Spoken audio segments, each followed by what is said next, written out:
If you carry a firearm and discharge your weapon in self-defense, you could face hundreds of thousands of dollars in legal fees and expenses. So carry the protection of CCW Safe, Self-Defense Legal Services membership. Upfront payment of all criminal and civil defense costs with no out-of-pocket for members. Unlimited defense budgets, unmatched legal expertise. Carry the same level of support police officers have.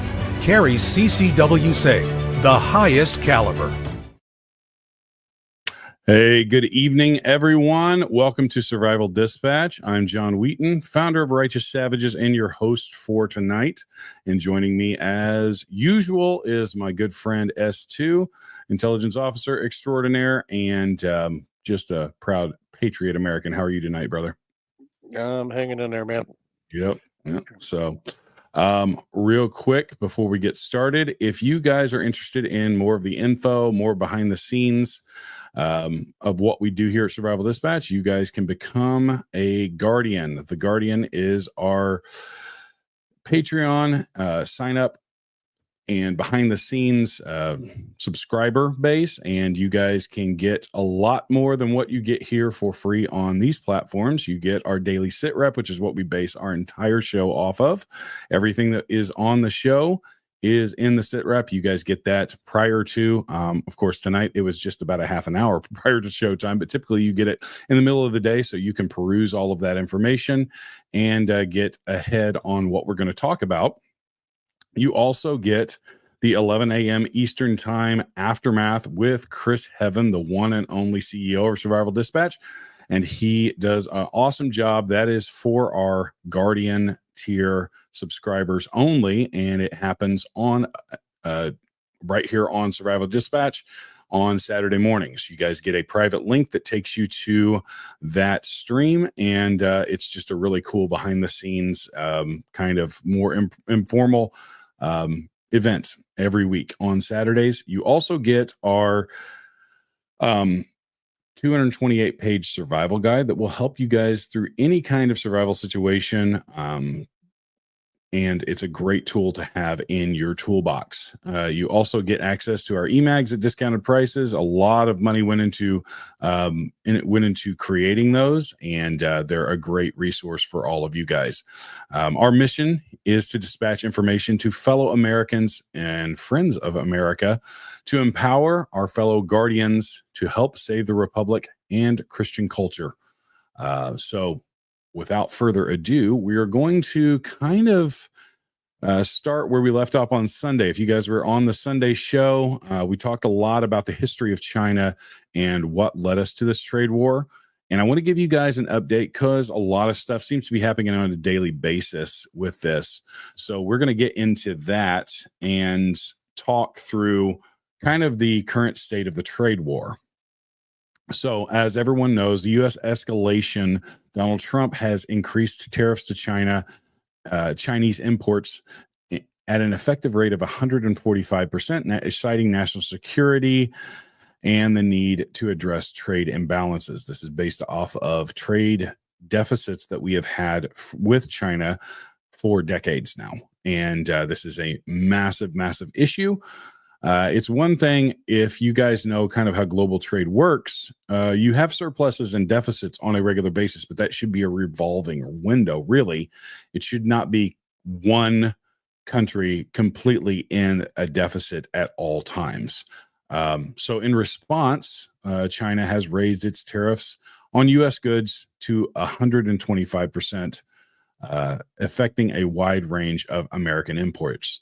Now, S2, I'm going to bring you in here because I think that what people don't actually understand is that the imbalance isn't just in the trade value, and we'll get into the manipulation of currency in a little bit, but it's actually like China doesn't actually import a ton of American goods into their country, and those that they do, the currency manipulation that they engage in is what keeps our stuff from selling in their country. So, what are your thoughts on that as far as like the trade imbalances, but it's also not just like them manipulating currency. It's like they don't actually import a massive amount of American goods. No, in fact, I'd like to see what the trade deal was that Trump had gotten them into, that was going to get them into the world economic market to see what kind of deals. I know that China was supposed to be buying a certain amount of tractors from us for their agriculture, and I don't think that they've been doing that. So they basically have been reneging on the deal in the first place, all the while charging us high amounts of tariffs in the first place. Yep. Yep. So, um, and this is, the biggest thing, and the biggest card that I think China has, because they do have not a full monopoly, but a pretty sizable monopoly on rare earth minerals. And this is really the thing that this is kind of like their last card to play, and they played it, I believe, late yesterday or early today, where China has suspended in exports of critical rare earth minerals such as dysprosium, and I can't yttrium. I think that's how you pronounce those. I apologize.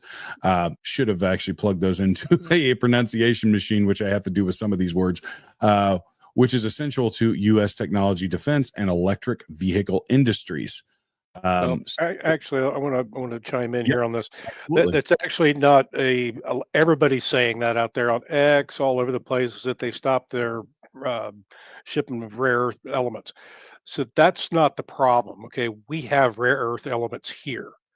And the problem with it is the processing. They have the processing over there in China that they can send finished goods to us after they've processed it. That's really what the problem is. Yep.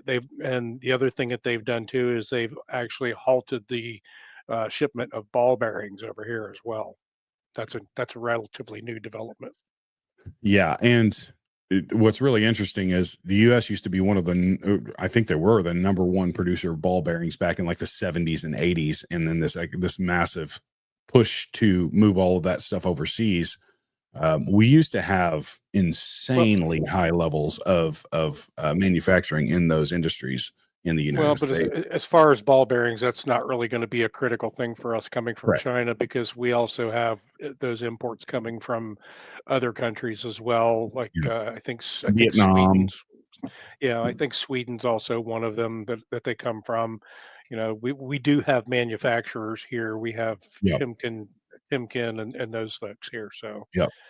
So what's really interesting, there have been a couple of small impacts with this news on some U.S. companies. Now, I don't know if they're going to be actually long born, but Boeing stock dropped by 3% following the reports of China has ordered a halt on the purchase of U.S. made aircraft, including Boeing models.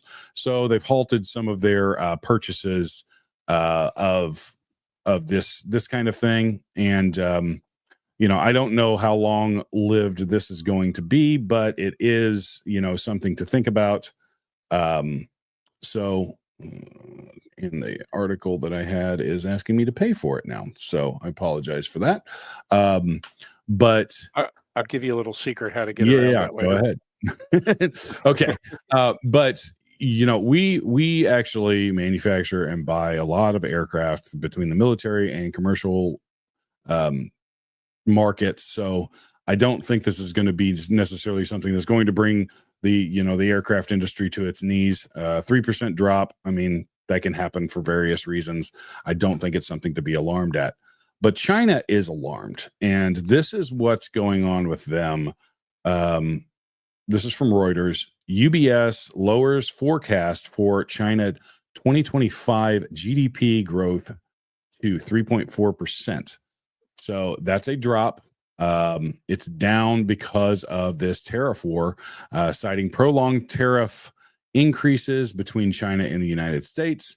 They have lowered their GDP estimations down by, I think it was like something like 1 or 2%. Um, so this is a massive thing, and this is something that a lot of people aren't talking about. As I think it was you that said on Sunday or on Sunday's show that they're like 60% of their manufacturing facilities are actually empty right now. They're shut down. Yeah. So this is actually really hurting China, and they don't want to admit it. That's why they're playing cards like keeping rare earth minerals out of the hands of of the United States is because that's really the last thing that they have. And UBS also predicts a significant decline in the Chinese exports to the United States by as much as 2/3 in the coming quarter. That overall drop of 10% of Chinese exports to the United States in the US dollar terms in 2025.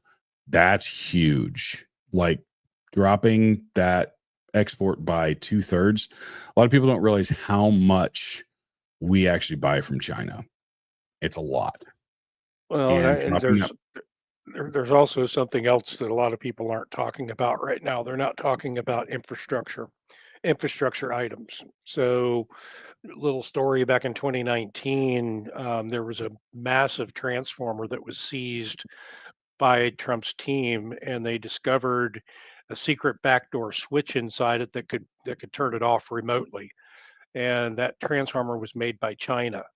And when Trump issued the EO to stop these transformers, Biden rescinded it on the first day. So we've been continuing to buy and install and keep some on hand for replacements of these. This is our grid that I'm talking yep, about.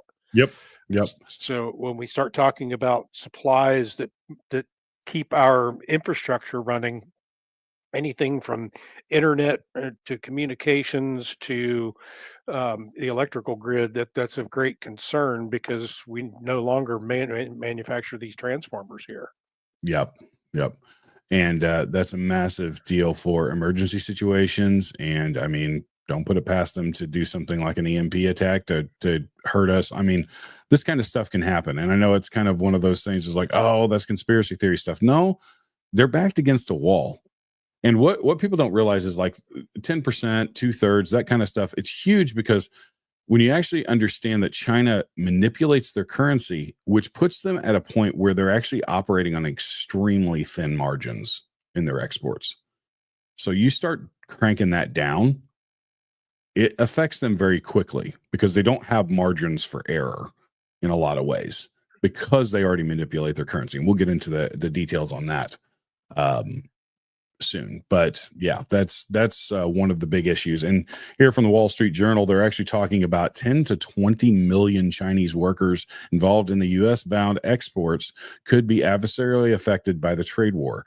That's a lot. And here's the actual gross domestic product. The projected rise is 4% in 2025 and 3.5% in 2026. That is down from the original 4.5 and 4%. When you're talking about an entire country, 0.5% down it can push a country into a recession. And so that's really what's going on is China is being affected. That's why they're constantly trying to involve other countries to do backdoor deals with them. They're trying to use every tool that they have at their disposal. The reality is it's kind of being exposed that they don't have. They're kind of a paper tiger in a lot of ways. Well, So their real estate market has been in the tank for the last 5 years. Their banking industry has been in the tank for the last 5 years. They are a failing regime at the moment. And as I said on Sunday, if they can't feed their people, that's going to be a real problem for the CCP. Yep, absolutely. So Trump's strategic response, national emergency declaration, President Trump invoked the authority under the International Emergency Economic Powers Act of 1977 to address the national emergency posed by a large and persistent trade deficit imposing a 10% tariff. This is somewhat old news, but I'm just kind of giving you guys a little history lesson if you haven't been paying attention. Higher tariffs on countries in which the U.S. has its largest deficits. And this is kind of a callback to this fact sheet that I put up earlier from the White House.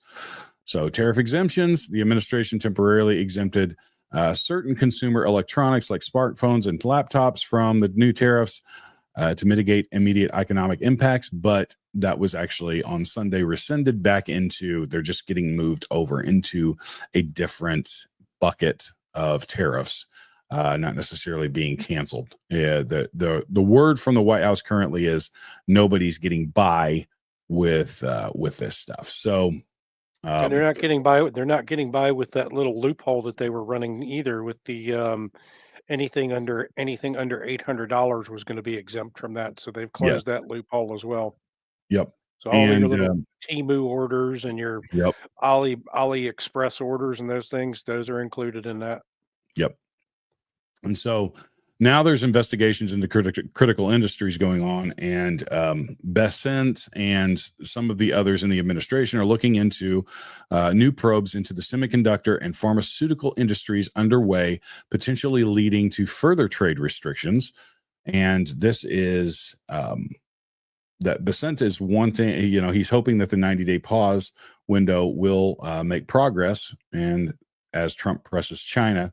And I know that they're already in talks with like 130 different countries, is what they've said. Almost everybody has come to the table at this point. And essentially the message is, if we want to do a deal, we have to basically push China to the side in order to get this deal. And I think, That's another thing they're doing too, is that Nvidia has now committed to making their Blackwell chips here in the United States, which is what is required to run Nvidia's high-end AI stacks.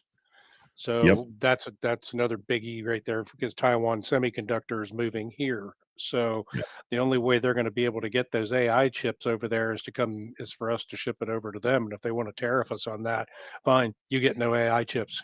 Kiss my yeah, ass. yep, yep, exactly. And so this is an important place for us to be in, and we need allied support. So countries like Japan, South Korea, India are engaging in discussions with the U.S. and address new trade barriers to align against China's unfair trade practices. Don't think that we're the only country that China has done this to. They've done it a lot to us because we buy the most from them. But the Japanese people can't stand China. They do not like China. I know that. I work for a Japanese company, and if we can source material from anywhere other than China, we will. Even buying things that are more expensive. So, and in other news, the EU, the European Union, faces a 20% tariff on its exports to the U.S. if, and it has expressed opposition to these measures, with discussions underway regarding potential retaliatory actions. Now, the reality is, I don't think the EU is going to do anything because they rely on us way more than we rely on them. So this is something like this had to be done, and the timing is good, because if we would have let this go on for a few more years, China would have had the world dominance in its pocket, and we wouldn't have been able to do anything. Well, So, fine, they would just pull all over naval fleet out of the Suez Canal, and they can kiss our ass too. right, exactly. So, China's outreach. China is reaching out to other nations as U.S. layers on more tariffs, attempting to form united front to compel Washington to retreat, but with limited success. I think there's only been one or two countries. I think Russia, maybe, and another country has. Russia's not going to do that. Well, I know that basically there was a news story that popped up that Putin was talking to them. That doesn't really mean anything, because the reality is Russia doesn't have much of an economy anyways. So, Well, they have their economy, but it's their economy. They really don't need to trade a whole lot with us. yeah, So they're not really hurting if they snub their nose at us. But as far as China goes, they probably buy a considerable amount of stuff from China as well. yeah, yeah. Not to mention the oil deals, because if we limit the ability for Iran to trade oil with China, then Russia steps in and they start supplying oil to China, which Yep. we can fix that problem with embargoes. So Yep. So, what's going on with the rare earth minerals? This can, in the short term, could affect us because we don't have the manufacturing facilities set up yet to actually be able to extrude these from the earth and be able to put them into these chips that we need. But I know that there is a lot being done on that front. So it's very, very important that that we become self-sufficient. I think the probably the biggest thing in all of this is we have given away our sovereignty in the name of cheap goods and free trade, which doesn't. Yeah, it's comfort, it's convenience. We want our Amazon packages. We want our, all of this stuff. And, people like Jeff Bezos, and I'll even throw Elon Musk into this, these big businessmen that have operated within China and have gotten a lot of things out of China, have to a certain extent. Now, I will give Elon Musk somewhat of an olive branch there because of what he has done in the last, 5 years. But, Jeff Bezos built his business off of cheap Chinese goods and gutted the American Main Street mom and pop shops and even smaller industries within the United States in order to grow his business. And this is a significant problem, because if you are going to make money off of the United States, off of our economy, off of our system, and you're going to go to our enemies, China has been our enemy for years, for decades, then, you need to be called to task on that. And that's been the problem, is we've gotten addicted to 2-day shipping. We've gotten addicted to the brown boxes with the smiley face on them. And that's going to have to change. We're going to have to, as Americans, get this in our mind that, hey, some things are going to change, some things are going to be rough, but we're going to make it through. And on the other side, we're going to be a much more sovereign and protected nation, like we're supposed to be. So now we'll just have to get FedEx and UPS to do 2-day shipping. Right. Exactly. So China is seeking to strengthen its ties with other trade partners, including EU and ASEAN countries. Those are the island countries in the Pacific, to mitigate the impacts of U.S. tariffs. Now, the reality is we're going to go probably to places like Vietnam and stuff like that, because they have the ability to do a lot of the things that China can, but just not on the same scale.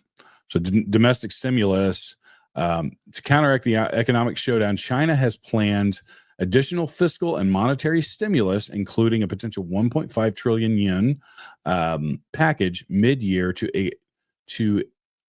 and expected cuts to the People's Bank of China. This is also a move that is done somewhat in panic. Remember all the stimulus that came out when we shut the world down during COVID? That's what this is, just in China. They're nervous. And so, they have to feel the heat for a while in order to be able to do this, or to be able to actually come to the table. So the trade war is prompting U.S. companies to reconsider supply chains. And we'll get to this in a little bit. There's been some big name companies that have come out that are now going to be doing more business in this country.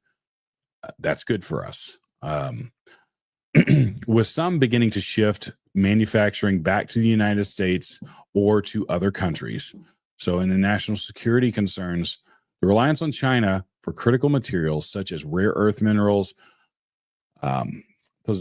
poses a national security risk, leading to efforts to develop domestic supply chains. This is extremely important and extremely, for our future, it's probably the most important thing going on right now. And global economic stability. Escalating trade tensions contribute to a global economic uncertainty, affecting markets and international trade dynamics. But it is really, really important that we have a realignment where the entire world's not relying on China. And that is kind of where we're at. There's a lot going on, and it's almost a daily. I mean, some of this news is actually honestly old at this point, but it is important that you guys stay up to date on that. And S2, I'm going to give you the final word on this. I To be honest with you, I don't give this stuff much thought because I think the underlying implications here, what's real, one of the things that nobody else is thinking about is that through Trump's campaign, his presidential campaign second term, he was talking about holding China responsible for what happened with COVID. And that's one of the things I think that is implicated here that nobody's been talking about or has even given much thought to. The Democrats and the liberals and the communists and all these other folks, they think everything he's doing is just to be malicious, but it's not. It's he's being very strategic and has reasons for doing what he's doing.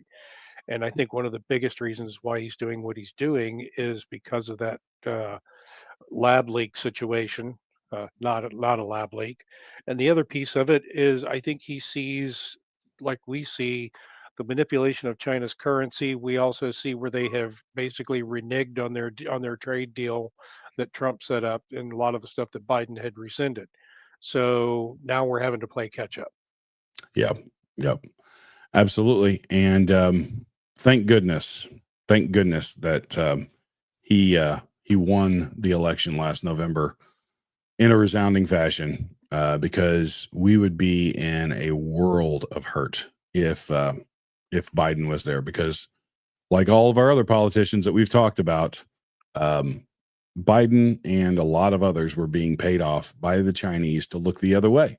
That's why you can pull videos from the early 2000s, right after they entered the WTO, of Chuck Schumer and Nancy Pelosi and Hillary Clinton, all bemoaning the fact that we need to tariff China and keep them from growing and all this other stuff. And all of a sudden their pockets started getting padded by dirty money, and they shut up about it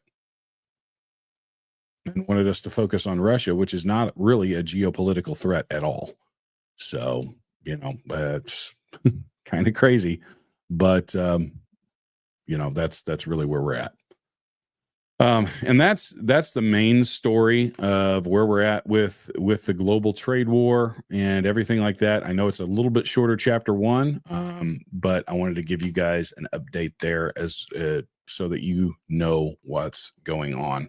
And so we're going to do a quick commercial break, and then we'll be back with chapter 2 and something special considering what this week symbolizes.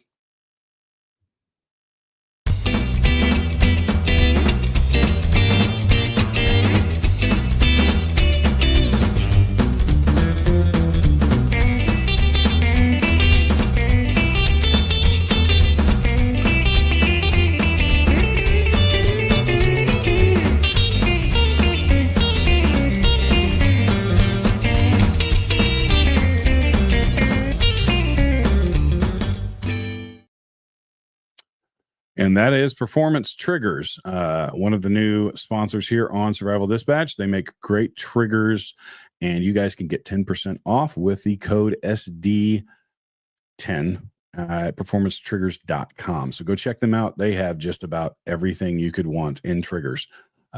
So it's really a great value, and go over there and check them out. Okay, moving into chapter 2, and I wanted to start this chapter off with something that is very, very important. Here at Survival Dispatch, we are, we have kind of rebranded ourselves to be the Christian Sentinel. And part of the whole thing that makes us Christians and makes us love our faith and our country and appreciate the world that was created for us is what this week symbolizes. We're in Holy Week, and this is a week that changed the world, not through a war, not through a trade war, not through wealth, and not through revolution. Kind of a revolution, but a different kind of a revolution, but through the blood of an innocent man. And it all leads up to Friday, Good Friday, which is coming up in a couple of days. I won't be on until Sunday, which is Easter Sunday, and we'll have some special stuff on this, but I wanted to get to this today. A day that doesn't make sense unless you understand what he was doing, and that is the Lord Jesus Christ.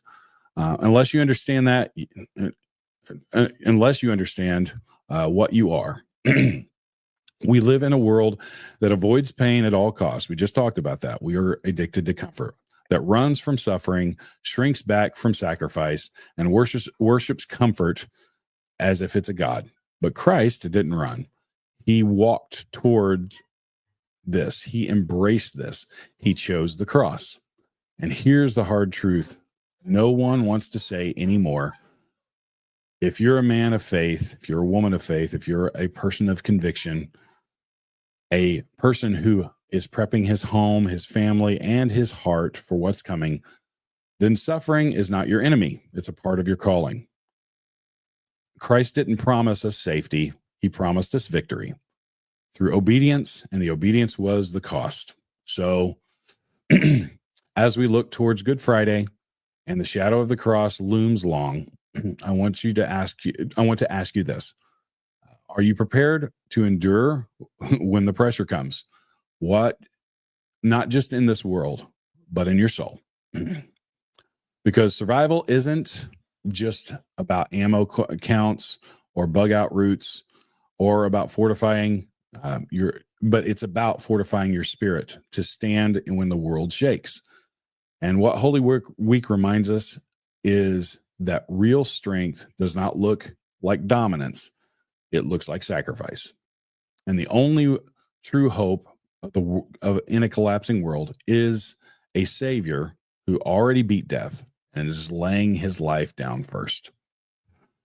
So I just wanted to share that with you guys. I wrote that earlier. It's an important thing. We talk about survival a lot, but sacrifice is key. And even in survival, sacrifice is important. But we're going to go ahead and move on. I'm going to do a couple of things on some Easter posts that are really, really incredible. And then we're going to move on to the other news. Yeah. Would you like me to do my PSA?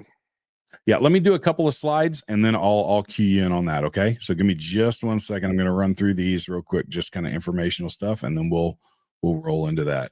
So this is from the White House. This is Holy Week. Melania and I join in prayer with Christians celebrating the crucifixion and resurrection of our Lord Jesus Christ, and a living Son of God who conquered death, freed us from our sin, and unlocked the gates of heaven for all humanity. President Trump. Beautiful message there. This was also a post on X. This Holy Week, Christians around the world remember the crucifixion of God's only begotten Son, our Lord and Savior, Jesus Christ. This Easter Sunday, we celebrate his glorious resurrection and proclaim, as Christians have done for nearly 2,000 years, he is risen. Through the pain and sacrifice of Jesus on the cross, we saw God's boundless love and devotion to all humanity. And in the moment of his resurrection, history was forever changed, and with the promise of everlasting life. We approach this joyous Easter Sunday. I want to wish Christians everywhere a happy and blessed holiday. America is a nation of believers. We need God. We want God and his help.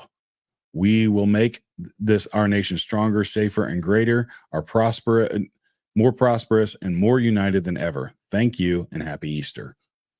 Amazing message from the president. An amazing message from the president. And that is incredible. And I wanted to post this. This is a quote from Johnny Cash. Anyone who really wants the truth ends up at Jesus. And you see that actually throughout the world and throughout history, that when men start to move towards truth, they start to move towards Christ. Okay, that's my spiel for Easter and Holy Week. I don't shy away from this stuff, guys. So if you don't like it, I apologize. But I am a devout Christian, so I'm going to lean into that at any moment that I can. But we're going to get back to the news. And S2 has a PSA that he wants to share with you guys. So I'm going to go ahead and turn it over to him really quick. Okay. I don't have any confirmation that this will happen, but I think it's probably good for everybody to notify your neighbors, notify your churches, and other businesses to expect potential attacks between April 18th and the 20th. This is the message. I was getting a lot of chatter through the jihadist networks today, and this was the message that was sent out. Hamas urgently calls upon the masses worldwide to mobilize for the global Solidarity Week. Gaza cries out to you. Gaza cries out to you, a global solidarity week to support our people and reject the Zionist war of extermination in light of the ongoing barbaric Zionist aggression against Gaza and the escalation of brutal massacres against innocent civilians. With full U.S. support and international silence, we issue an urgent appeal to participate in Global Week entitled Gaza Cries Out to You. We call for mass mobilization over the coming week to support Gaza's steadfastness, condemn the aggression, and demand an end to the genocidal war by escalating all forms of solidarity action, including marches, sit ins, and angry protests around the world.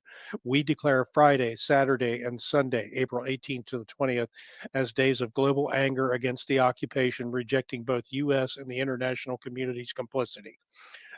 This not only was scheduled for between April 18th and the 20th, they had a press conference in New York City today about this. So that is all I have for that. Like I said, now what's interesting about this is that April is full of symbolic dates for mass shooters and terror attacks. Hmm. The next big date to worry about is April 20th. It's Easter. And also in Columbine, it happened that the guy blew up the federal building in Oklahoma. So it's a huge date for these lone wolf attackers. That last bit I got from Keith Graves. So Yep. I've been basically blasting this out all over the place all day today. Yep. Yep. It is. It is a big deal to keep an eye on this. Don't don't let your guard down, and talk to your church security teams. If you go to church, there's going to be statistically, this is the second or third most attended weekend of Christian and Catholic church every year. It's Christmas. I think Easter is second and Mother's Day is third. So it is a big event. A lot of people go to church that don't normally go to church on this weekend. So yeah, keep your eyes open. Watch for, and that's the thing, is terrorists will actually take advantage of those extra crowds because it overwhelms your normal security teams. So okay, so in other news, moving on, and we're still kind of hitting the economy here, but Honda just made, the automotive giant Honda, I believe, is the second largest manufacturer of automobiles in the world. Toyota is number one. I think Honda is number two. Automotive giant Honda to cut production in Canada and Mexico and increase U.S. manufacturing. I can actually attest to this.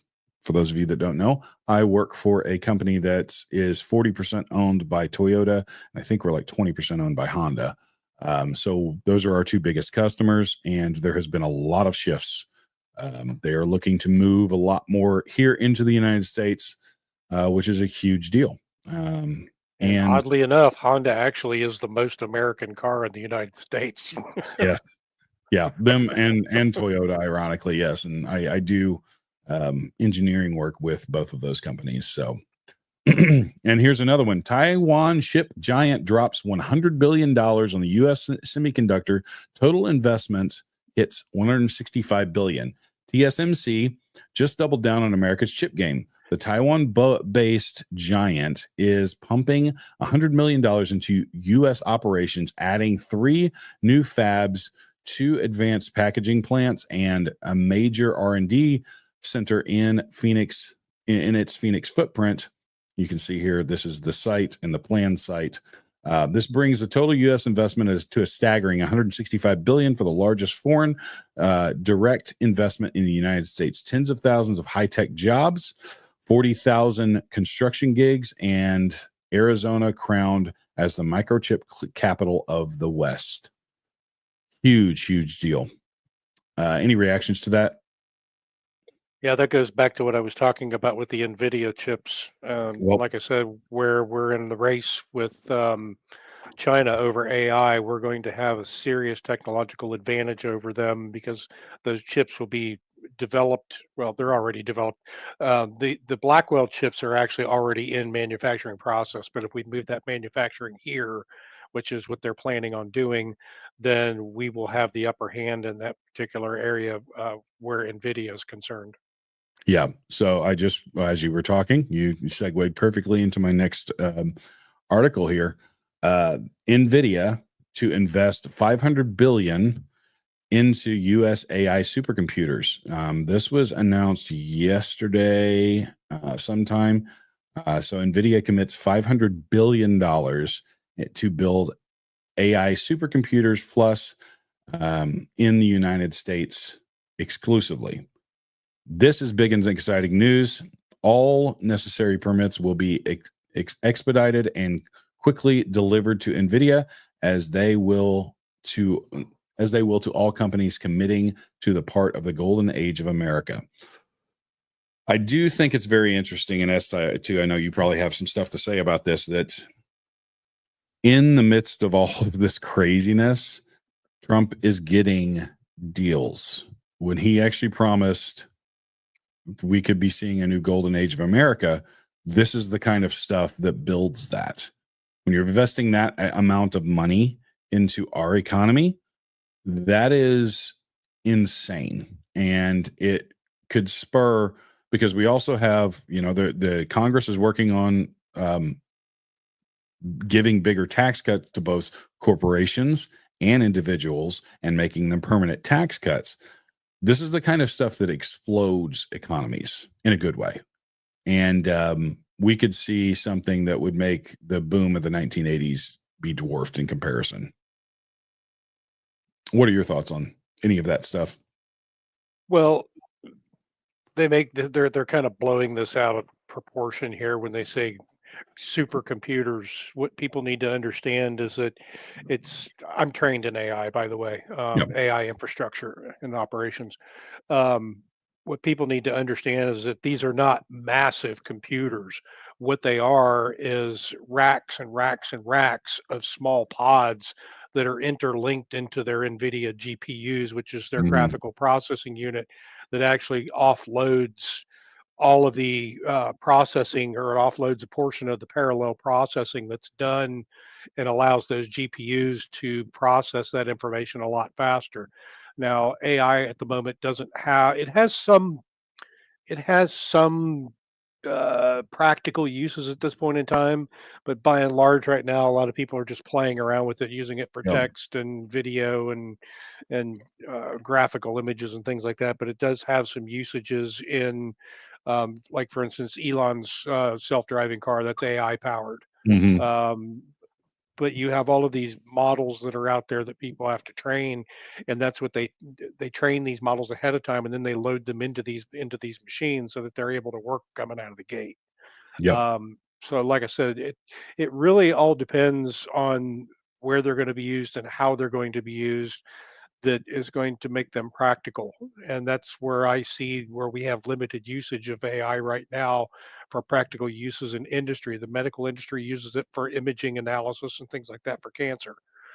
Yeah. Um, but if we don't have a lot of practical uses for it, then it's very possible that there won't be a lot of sales for these so-called supercomputers.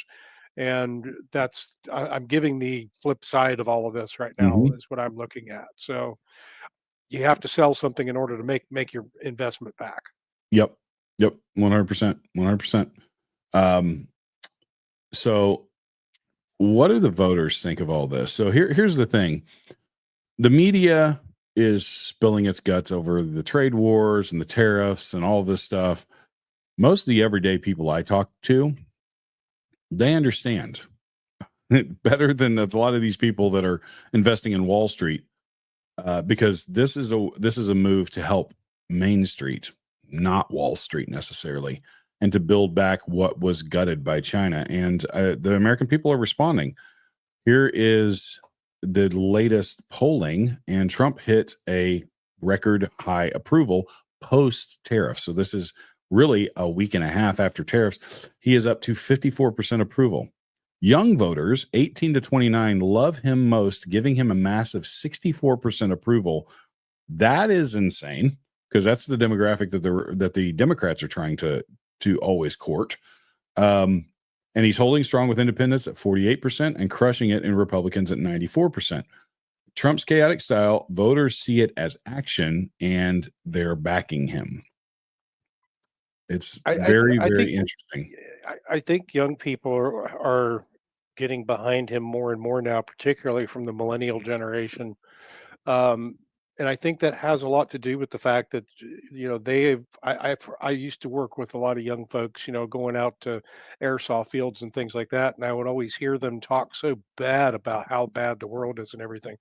And I think this disruption of the status quo, they're starting to see hope again, that Yep. they'll be able to have the kind of lives that us Gen Xers and the boomers had.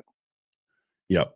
And that's that's the thing that's kind of crazy to me is these people actually see, you know, young people haven't been able to do what their parents did because they haven't been able to buy houses because housing prices are insanely sky high. They haven't been able to get, jobs. They were promised go to college and you can get a good job, you get just get a degree. And that stuff's not panning out. They're seeing all the lies that were fed to them by the media and the Democrats and all of this stuff. And they're like, this isn't working out for my generation. Well, maybe we need to try something different. And, the young people are always more willing to switch horses midstream than people that are established in their careers and just trying to hold on to every dollar they can until they hit the retirement age. So, Well, and yeah. and I also think that there's a phenomenon going on there too, which is one of the reasons why the whole communist revolution thing hasn't been taking hold, and the accelerationist groups have had to change tactics, where they're now targeting younger people to and brainwashing them because they want to accelerate the end of the world, end of capitalism, all this other stuff. But I think that there's a phenomenon going on here where a lot of the younger folks are what was involved in the Antifa groups and things like that. And that's why they're having a hard time gaining that momentum back, because a lot of the youth that were involved in Antifa were disaffected by all of the things that we're seeing. They couldn't buy a house, couldn't get a job, those kinds of things. And now that some of them are starting to see that there is a light at the end of the tunnel, they're starting to step back and say, "Hey, wait a minute. Maybe there is something to this." Mm-hmm. Mm-hmm. Yep. 100%.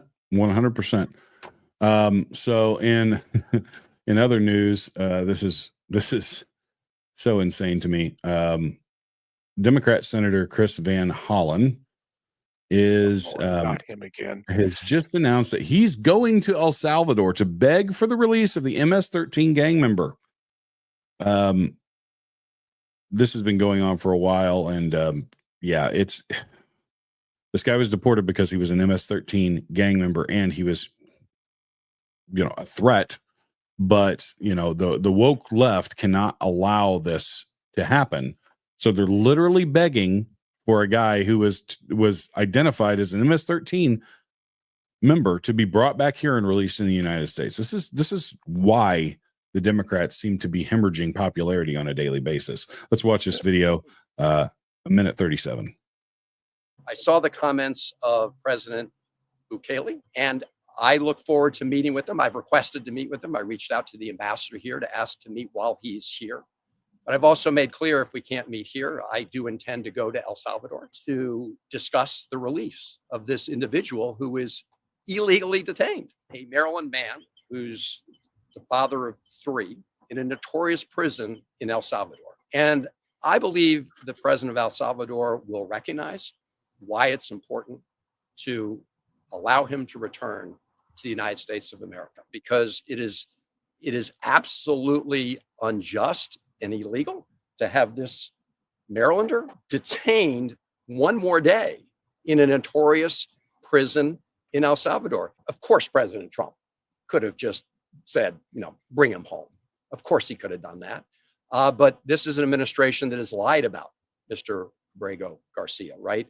The vice president of the United States tweeted out that he had a criminal record. That was a lie. They're just lying. They've gotten caught lying. They don't want. I'm not going to listen to this anymore, but No, he's lying. If that's true. And actually, the president of El Salvador had just happened to be in Washington and did a little bit of ripping into the media along with some of the other members of the cabinet. Let's watch. We won't watch the whole thing of this video. Then we'll get some reactions. 4 minutes, 51 seconds, but we won't watch the whole thing. Return the man who your administration says was mistakenly deported. the man who was mistakenly deported to El Salvador? Well, let me ask Pam, would you answer that question? Sure, President. First and foremost, he was illegally in our country. He had been illegally in our country. And in 2019, two courts, an immigration court and an appellate immigration court, ruled that he was a member of MS-13 and he was illegally in our country. Right now, it was additional paperwork had needed to be done. That's up to El Salvador if they want to return him. That's not up to us. The Supreme Court ruled, President, that if, as El Salvador wants to return him, this is international matters, foreign affairs, if they wanted to return him, we would facilitate it, meaning provide a plane.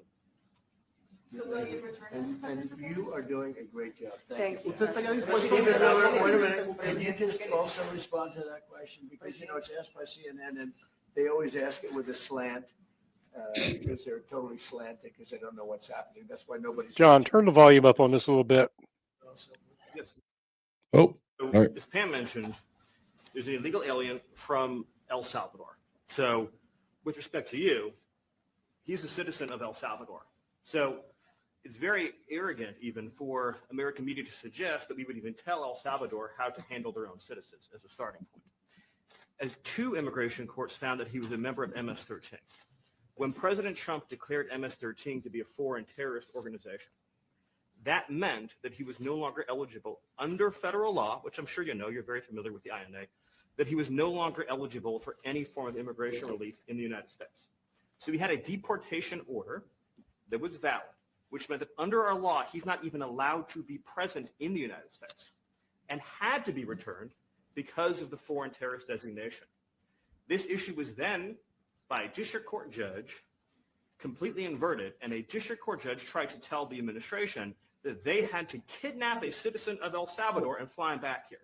That issue was raised to the Supreme Court, and the Supreme Court said the district court order was unlawful, and its main components were reversed 9-0 unanimously, stating clearly that neither Secretary of State nor the president could be compelled by anybody to forcibly retrieve a citizen of El Salvador from El Salvador, who again is a member of MS-13, which, as I'm sure you understand, rapes little girls, murders women, murders children, is engaged in the most barbaric activities in the world. And I can promise you, if he was your neighbor, you would move right away.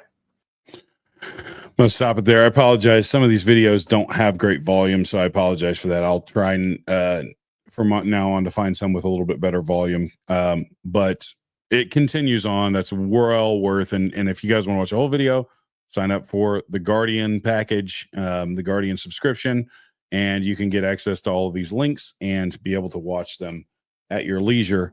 But the El Salvador president actually said, no, we're not sending him back. He's a criminal. He's in jail.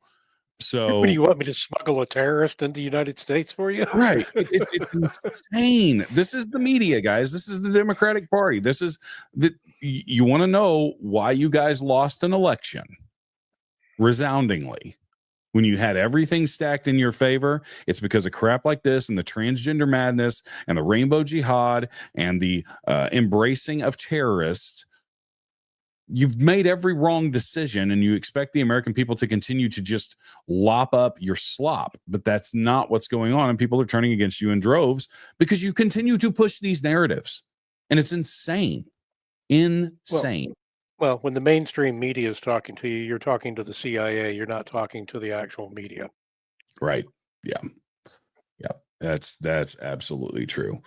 So pivoting to some news on the gun front, this is really interesting. Proof is in the pudding. Firearms videos, great follow on X. But 7 months ago, Ohio started to allow its citizens to conceal carry firearms without permits. A study has found that gun crime rates have since decreased in 6 of its 8 largest cities. Minute 49 second video. Issues that has plagued the cities across Ohio, including here in central Ohio, is gun violence. A new study just released is now unearthing if the Buckeye State's constitutional carry law impacted gun violence in cities. We thank you for joining us today for NBC4 at 5. I'm Jared Smalley. And I'm Jennifer Bullock. The study was published today by the Center for Justice Research through a partnership between Ohio Attorney General Dave Yost's office and Bowling Green State University. I remember back on June 13th, the state began allowing citizens to carry a concealed weapon without a permit. The study looked at gun violence in the state's 8 largest cities. 6 saw less gun crimes after the law changed. The data spans from June 2021 to June 2023. And one of those cities that saw a decrease was the city of Columbus. Before the law, the rate per 1,000 people of crimes was 10.79. It dropped to nearly 9.5%. Other cities that saw decreases are Cleveland, Toledo, Akron, Parma, and Canton. The cities that featured a jump are Cincinnati and Dayton. NBC4 spoke with Attorney General Dave Yost today, who says this proves those statements are not true. So I think this is worth watching as we go to the future to see if it remains the same. But this is scientifically a good piece of work, and it definitively says that Issues. So more guns, more freedom actually leads to less crime. Isn't that ironic, S2? Well, and I promise you, in Cincinnati and Dayton, once you start seeing a few criminals getting popped, that'll start dropping there too. Yep. Because the reality is if you allowed people in Cook County, Illinois, for those guys that don't know counties in Illinois, that's Chicago's county, and they have had the strictest gun laws in the nation for something like 25 years. And they have the worst crime consistently. But if you let those people defend themselves, crime would drop. And there's two advantages there. More bad guys get shot and taken out of the crime pool, and people can actually walk around in public without fearing for their lives or their families' lives. It's a double-edged sword, and it's a good thing. So, yeah, it's crazy. Hey, did you hear that March for Our Lives has had to lay off more than 50% of their staff now? I did. Oh, David Hogg and his crying and bemoaning all of this stuff with his pencil arms. So this is actually awesome. I saw this post. I had to share it with you guys because this is I'm not sure what pageant this is, but this is the Miss Mississippi. And watch this, 35 seconds. It's amazing. Gun laws.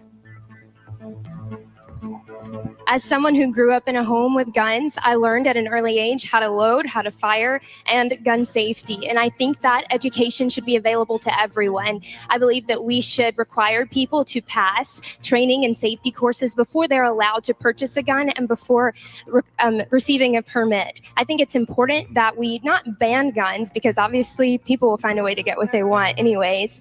But I think it's our Second Amendment right, and we just need more safety surrounding that. All right. Yeah. All right. Well, I can't say anything because she's a very beautiful black woman, so I can't say anything. So that's hilarious. So, but it's not all positive, and this is an old clip. Every time I watch it, I cringe.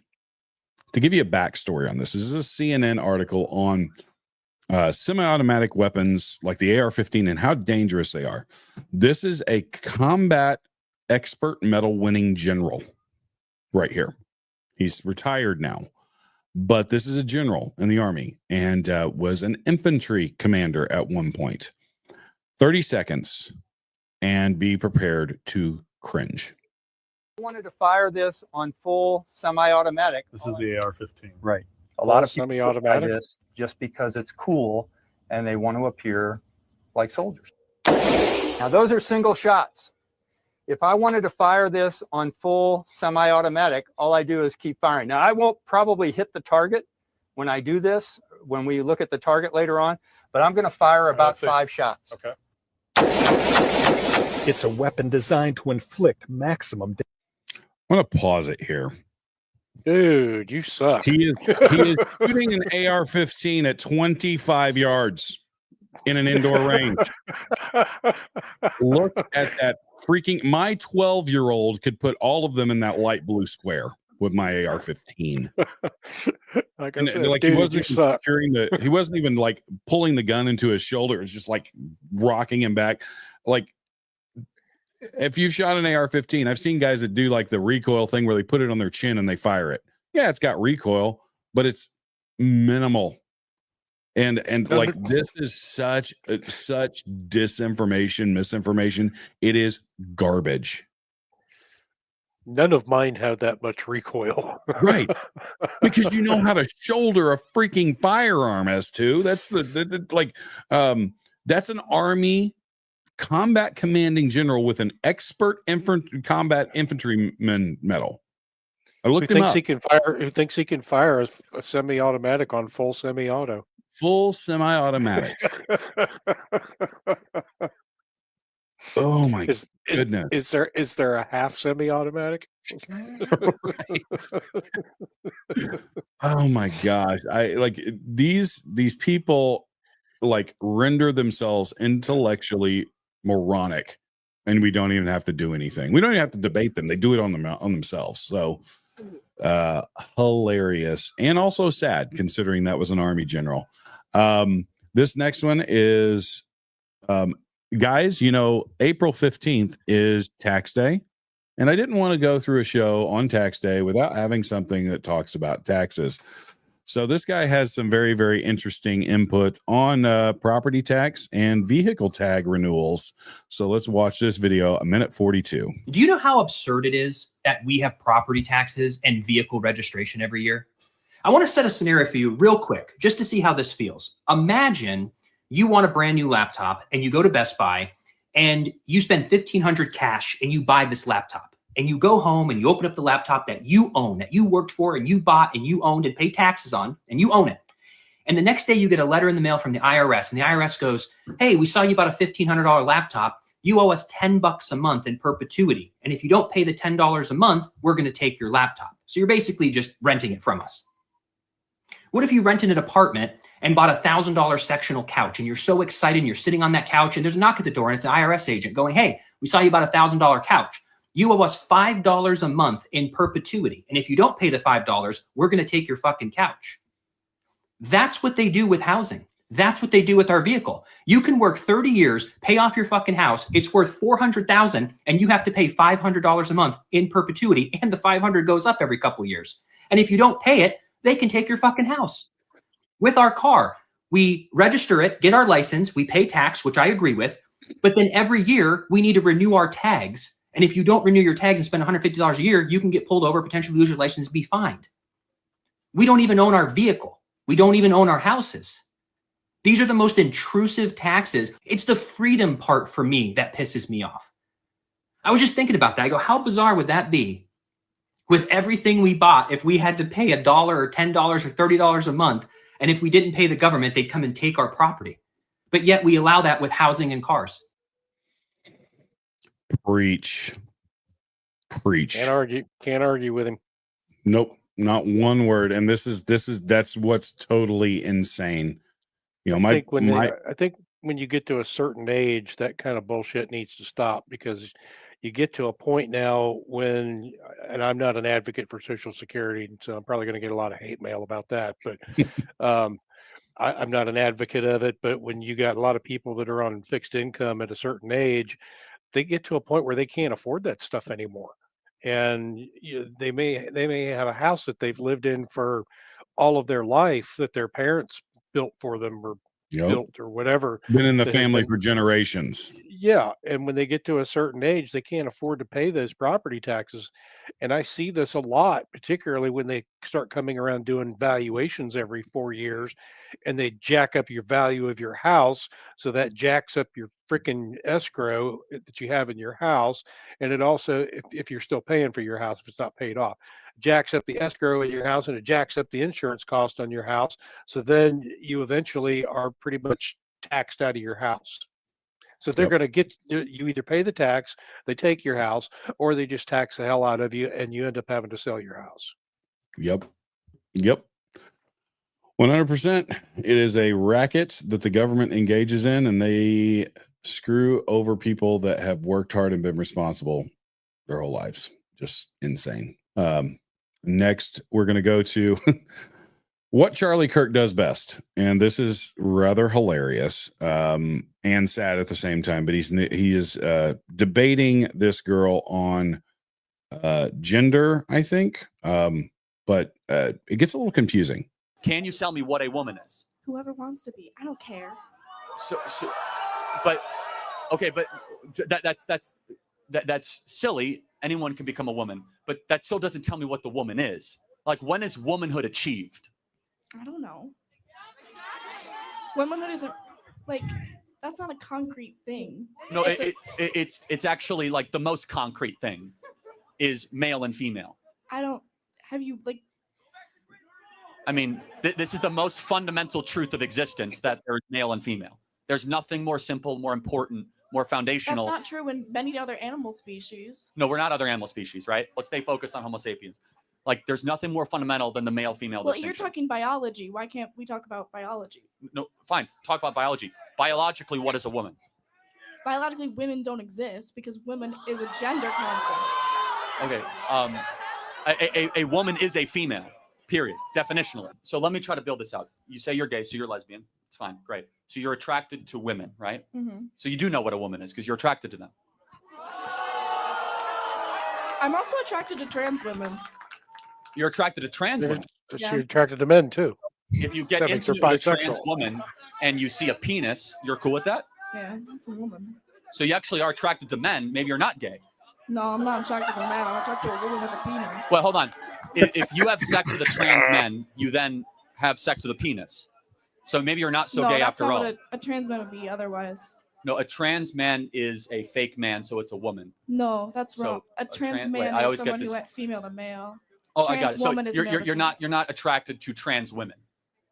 No, Trans women are fake women, so men. So people who think they're women. So do you think you're not being rude right now? No, I think that we're actually getting towards some approximation of how insane our moral degradation of the LGBTQ thing is in our country, how destructive it is, how suicidal it is, how much harm it does. And I think we're putting it on full display. I don't mean to single you out. You came up here voluntarily to the mic. At any time you could tap out or you could, leave. I do just want to get to the core of this. Transgenderism is an identity problem that at its core is a brain issue. We treat it as a body issue. Transgender people deserve love, support, and care. And the best way you can love is don't affirm the lie, instead challenge the lie and break them out of the delusion. Actually, transgenderism is a spiritual problem. Yeah, I agree with that too. It's the last frontier assault on God's design, 100%. So, but there's also some other crazy people out there. So this next one's very interesting. 22 seconds, Dr. Clown, PhD. Here we go. Hey there, champ. What you reading? The Leather Journal. What you got in it? Wow, Pup Stitch is going to international. And we're hosting a panel? What do you want to bet both of those people? What do you want to bet both of those people have college degrees? Real quick, in the chat, if you guys think that both of those people have a college degree of some sort, put a 1 in the chat. If you think that they're just uneducated imbeciles, no formal education, put a 2. You think? Well, if university education these days is an indication of higher education, then I'd say the education probably isn't working. Right. But I would almost guarantee you, with the insanity that I see online and in the real world, I would almost guarantee you those are highly educated, absolute idiots. Ugh. And I think this next one kind of identifies the problem here. Declaration of memes. Time to go back to the old ways. How people spent their time from 1930 to 2024. This is a 50-second video, and it tells exactly where the spiral started. Here we go.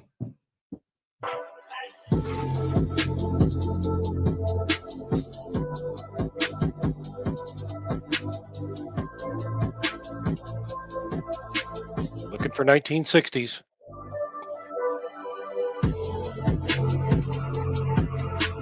Family starts to dwindle around the 1960s. Trends still relatively high.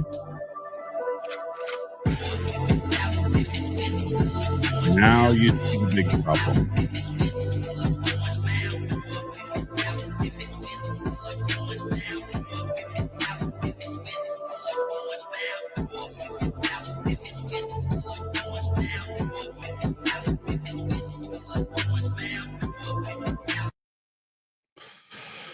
Yeah, it's pretty crazy. And exactly a part of the problem. And I know we do this on social media, but that doesn't mean I'm a proponent of being on social media all of the time, because it divides everybody. You know, at the beginning, 1932, everybody spent time with family, with friends, in school, 10% of the time at church. And now, at the end, look at that, 60% of their time online. Yep. I unfortunately don't have a choice because that's part of my job. Well, and no, and I understand that. I'm talking about people that aren't doing anything productive. I spend a lot of time online as well. And I would venture to say that a massive amount of that time is just people doom scrolling on TikTok.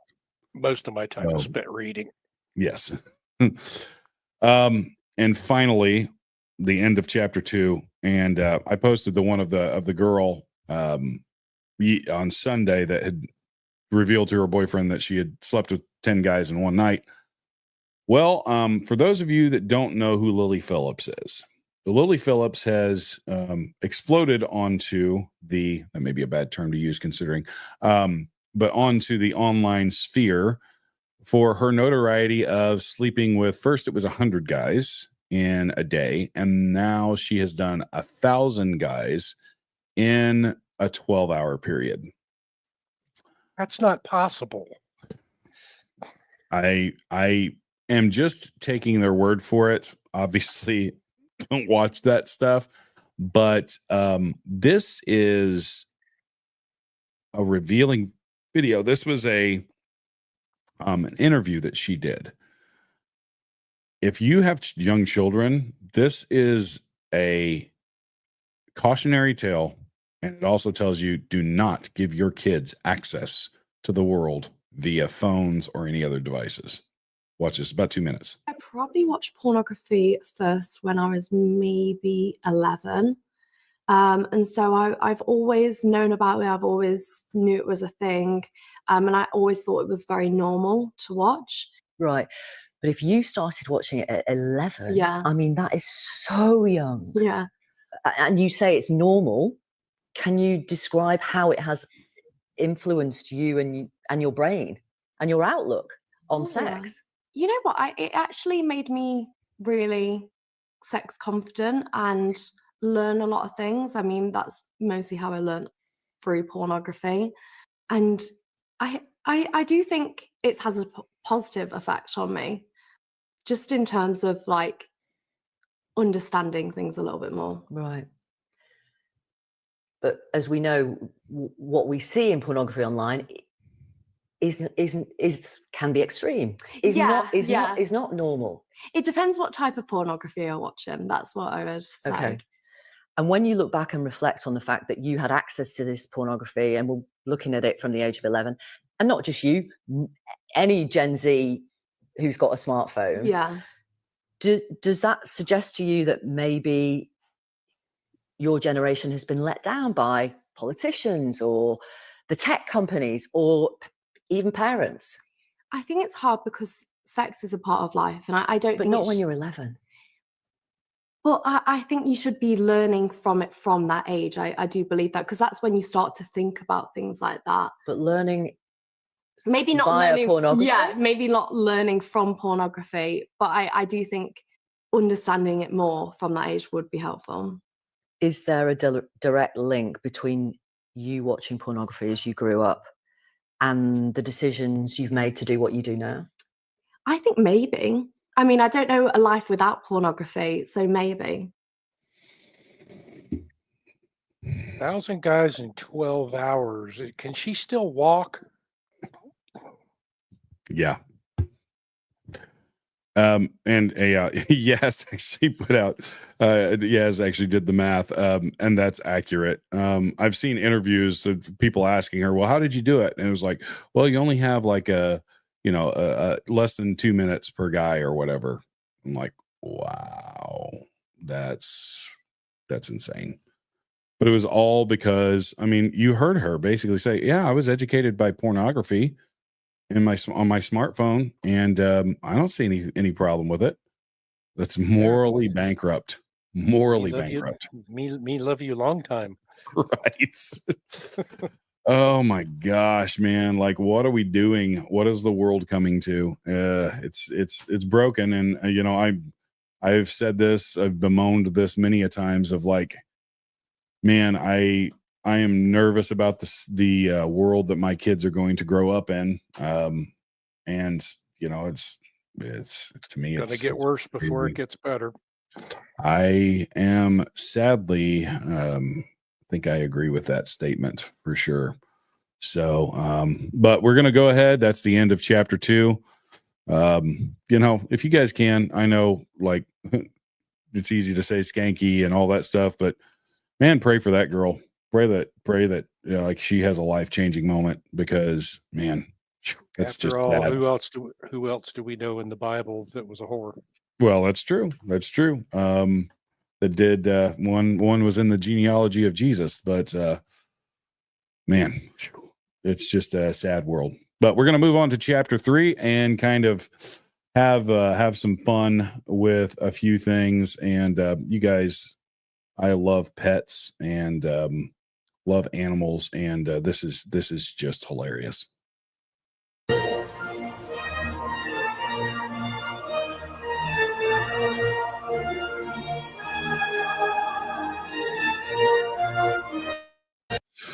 It's like a dog impersonating a human. Right. And this dude from Hong Kong has some advice for Donald Trump. Donald Trump don't trust China. China is asshole. Donald Trump don't trust China. China is asshole.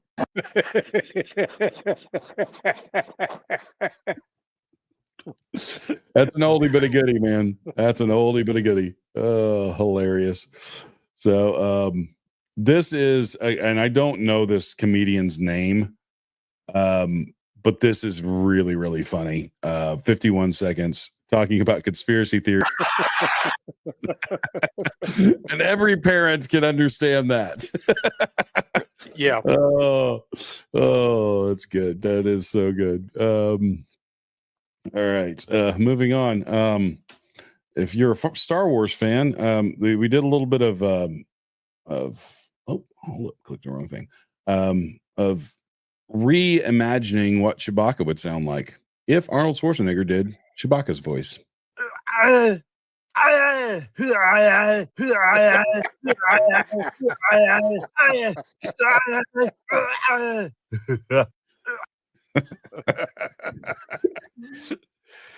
That's another one that needs to go back to Austria.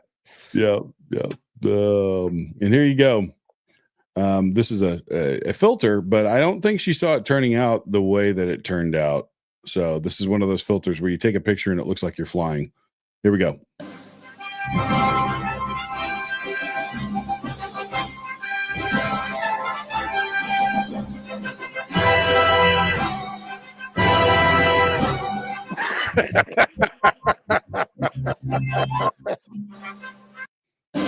Oops. Look, it's Big Balls. We found him. Oh my goodness, that's freaking fantastic. Hold up just a second here. And here we go. And everybody's kind of been here before. At first, when I saw this video, I thought something else was going on, but this is actually really funny. Hey baby, how was the dentist today?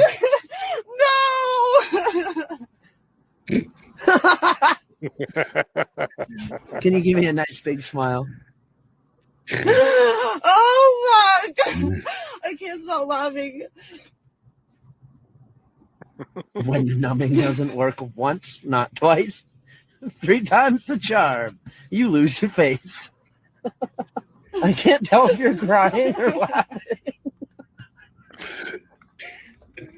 fucking dumpster.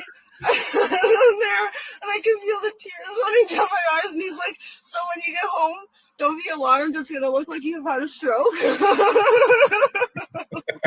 The one side of your face doesn't move. Like you're smiling on that side. And you're just stone-faced. Look, hold on. She was laughing the whole time, by the way. I can sympathize. I had a run-in with the dentist last week. Well, yeah, I remember you had the tooth problem on Sunday. So yeah. And yeah, that they still use laughing gas in some dentist office. So yeah. Good I didn't time. have that. I had 4 shots of Novocaine, and I'm telling you, man, that was like the worst. Oh yeah. Yeah. You lose the ability. It's weird to touch your face and feel your face with your fingers, but not actually be able to feel your fingers. It's weird. I actually wanted to tell the dentist, you really don't need that. I don't feel pain the way other people do. Here we go. This cat thinks it's a leopard. If they have a leopard statue, and this cat is emulating a leopard. He kind of looks like one. Bitches come and go, bro. But you know I stay. Bitches. Oh, cats are great. Here we go. In honor of Easter, here we go. This is what it looks like when I am complaining to Jesus about how hard my life is. Oh, great. And you know, we can't get through one of these without seeing some insanity. So here we go. No. Yeah.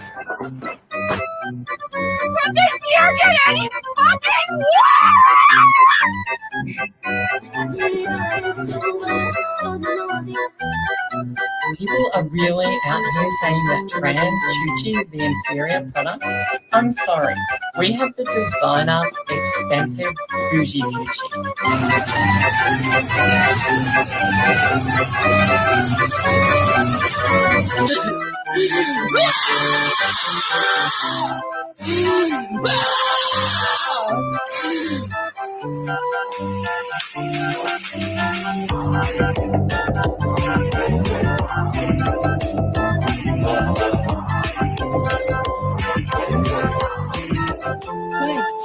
Ice is so good. Becky Lopez.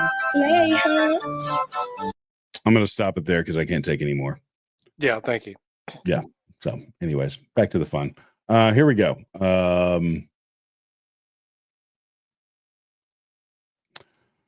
Donald, please cancel the tariffs. I know I say tough, but they too high. Carmy. We can talk about this, please, Donald. Sorry, had to do mine. You suck. Probably, yeah, I do. It's okay. And in other news, AOC found a new accent at a rally today. Donald Trump is a criminal who was found guilty of 34 felony counts of fraud, liable for sexual abuse. Of course he's lying and abusing and manipulating the stock market too.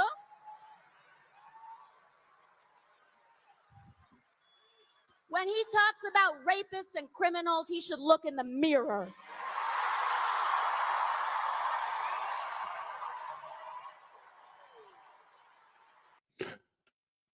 Manipulate the stock market too. She's been down to Hillary's school for wayward girls, apparently. Right. Hot sauce. I don't feel no ways tired. Yeah, I'm gonna go. Oh gosh, yeah. Oh, is it so happy? I'm so happy that she is no longer in the political sphere for the most part. Anyways, I don't know if you guys knew this, but there is a new version of. They did a reintroduction or a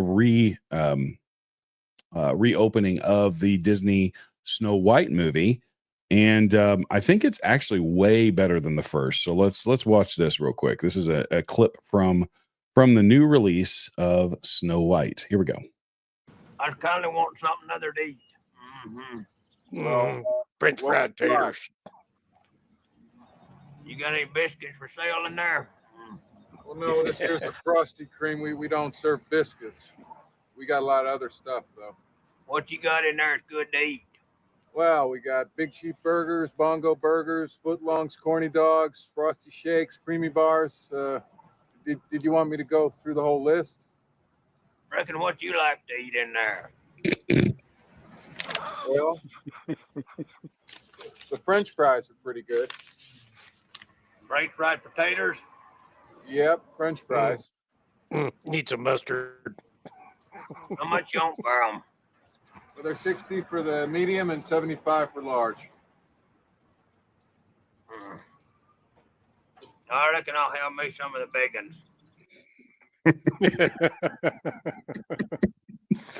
Yeah, need me some mustard for them French fried taters. Yeah. In other news, breaking, the Navy has released its new weapon to take on China. Here we go.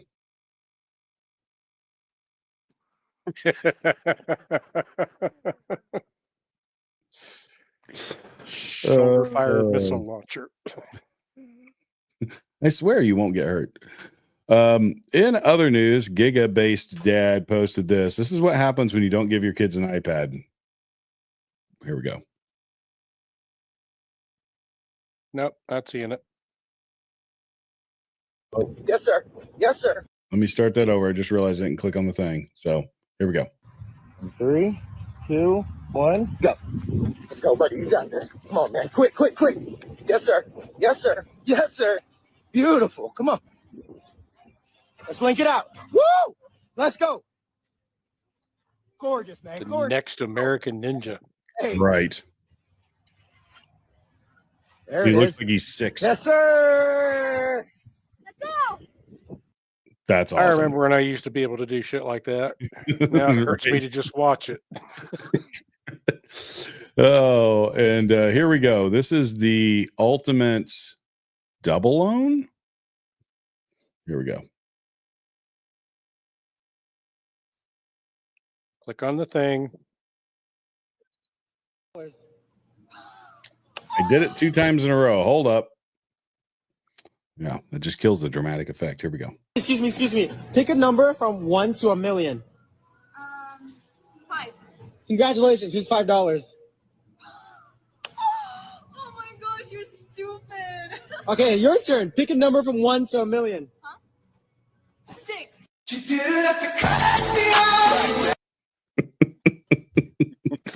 Oh, wow. Yeah, the biggest cell phone in history.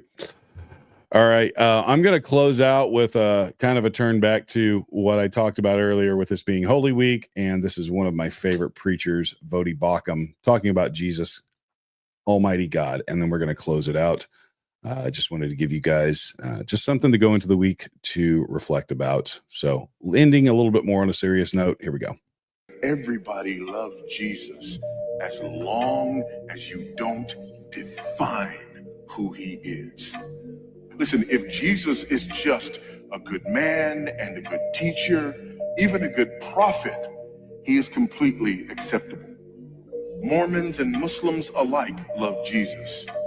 Hindus and Buddhists are very happy with Jesus. But the minute you step across that line and argue that Jesus is more than prophet, more than teacher, that he is actually God incarnate, God with us. Now, all of a sudden, those who were more than willing to gather with you scatter. Absolutely. Absolutely. I think that's the best way that we can end this episode. Real quick, we will give you guys, as we always do, some marching orders. With everything going on in the world, it is important that we keep focus on the things that really matter. And in this Holy Week, in this time of the year, the focus back to why we are people of faith and why we believe the way that we do. So, but as far as marching orders, let me get my stuff up here. So going back to what we talked about at the beginning, support American industries and reduce dependency on foreign supply chains. That's a big thing in this trade war that's going on. Be mindful of the origins of products that you purchase and that you support domestic manufacturing. Stay informed on trade policies and the implications of national and economic security. We have to always remember those things. I would add this: in a time of uncertainty, we have a rock that we can hold on to, and that is the rock that is Jesus Christ, the center of our faith, the center of what this country was founded on. So that is something that we know is never going to fail us, though economics may fail us.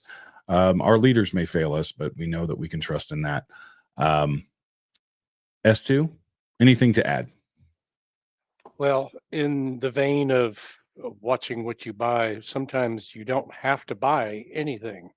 True. So April 2nd was our Liberation Day. Let's start growing our victory gardens and let's start producing as much of our own food as we can. Let's start learning. Let's get back to some of the old ways, learn how to bake bread. Yep. Those types of things. Those will help tremendously. Those will help you tremendously, and you don't have to worry about where they come from. Yep. 100%. Great advice, and always great advice. Learn new skills. 100%. And all of survival is not just having guns and ammo.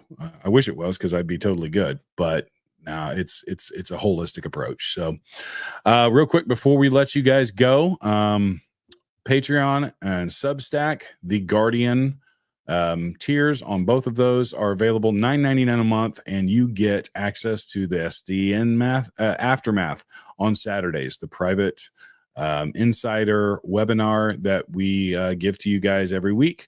You get the daily SITREP. You get exclusive behind the scenes content, access to our private and encrypted signal chat, to the 228-page essentials guide for free, and early access to content. So join today, patreon.com/survival dispatch and survivaldispatch.news on Substack. And you know what I absolutely forgot to do was a conflicted question. So you got anything you can think of off the top of your head that we could use for our audience? Man, we're just going to I promise I'll have one on for you guys on Sunday. But don't forget in this week that can get a little chaotic to take some time and thank God for sending his son to die for our sins on this, what this week represents. I'm going to pray us out, and then we're going to close it out. Heavenly Father, when we come to this time of year, we are so thankful for the gift of your son, the gift of Jesus, to send him to the world and to pay the debt that we could never pay in a million lifetimes. Lord, I pray that you would help us to remember that. You would help those that may not know you to come to realize that you would change lives, hearts, and minds in this country, in our leadership across the world, that you would rule as you rightfully are, the King. Jesus, I pray that you give us strength, knowledge, and wisdom to navigate the days ahead and the ability to look back at the past and learn from it. I pray that everyone be safe and that everybody have a wonderful Easter week, and that we remember that the reason is not eggs and chocolate rabbits, but it is rather your son. In Jesus' name, amen. Guys, we'll be back here tomorrow night with another episode. Chris will be hosting, and I'm sure he has something amazing for you guys. Same time tomorrow night on Survival Dispatch and all of our platforms. Until then, Jesus is King, and God bless America. Hoorah.